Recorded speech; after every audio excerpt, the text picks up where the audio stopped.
foggy po siya. Mas maganda sana kung may araw.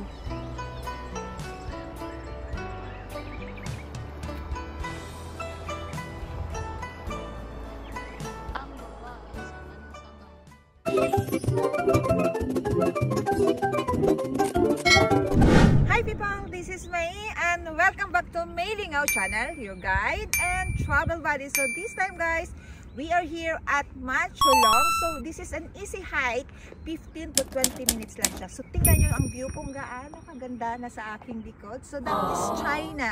Xinjiang na po siya. So ibig sabihin, ito na po yung boundary between Hong Kong and China. So kung sakaling gusto nyong malaman guys kung paano pupunta dito, just keep on watching because on this video, I will give you the guide and details. Here we go! 帮你先1楼缓冲一下，就往前。Kag-apil.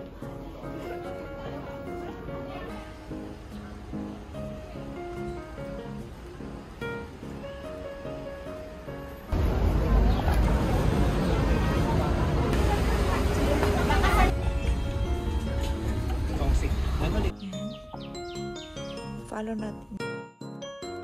Right side guys. So sabi 15 to 20 minutes lang. So Lukpok Road guys, turn left. Nagsayaw lang ako. We gonna keep on going on this road.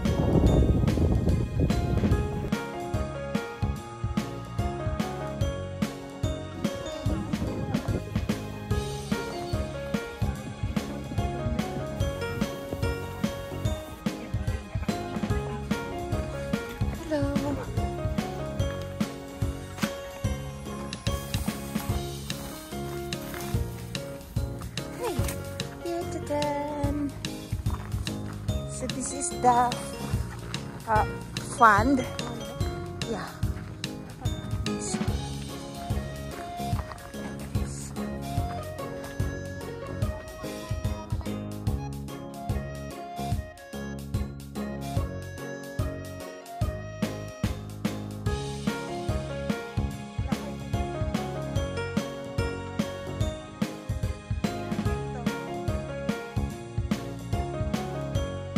So, ayan guys, look at the view.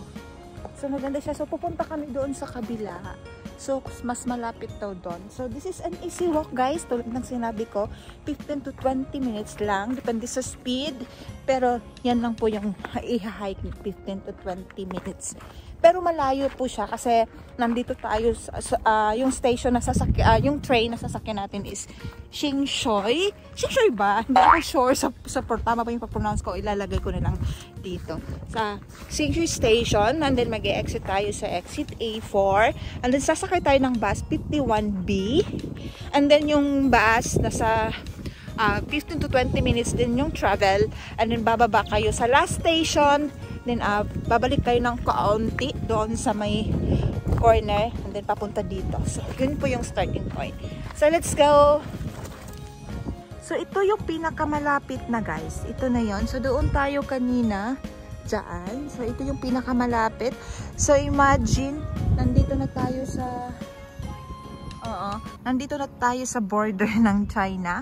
So Hong Kong and then China na po yan. Kung bababa tayo dyan, China na siya. So Xinjiang po yung pinakamalapit dito sa Hong Kong guys. Ayan, so tingnan nyo.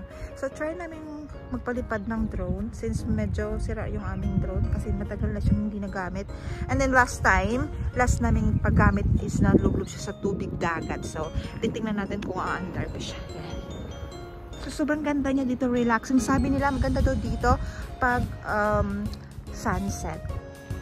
So, wala pa masyadong pumupunta dito. Wala pa ako masyado kasi hinanap ko siya sa Google. Nakita ko lang kasi sa Reels. Hinanap ko siya sa YouTube, hindi sa Google. Wala ako masyadong nakikita nagpupunta dito. Pero sobrang ganda niya. Medyo malayo kasi talaga yung place. Pero pag lalakarin mo siya, 50 to 20 minutes lang. Ganda. So, agree ako siguro mas maganda dito pag sunset time. Ito yung tinatawag nilang summit So meaning na tas nasa ano tayo, nasa dulo o nasa tuktok dito tayo sa likod. Ayan, sinubukan ni Buddy na magpalipad ng drone, but we are not sure actually na ano siya kasi nasira na yung aming drone.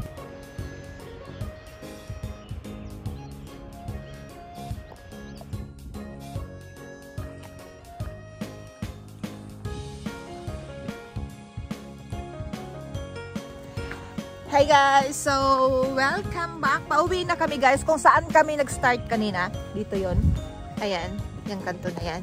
So, dito din kami bumalik kasi wala naman talagang ibang daanan. Ayan. So, it's 15 to 20 minutes lang.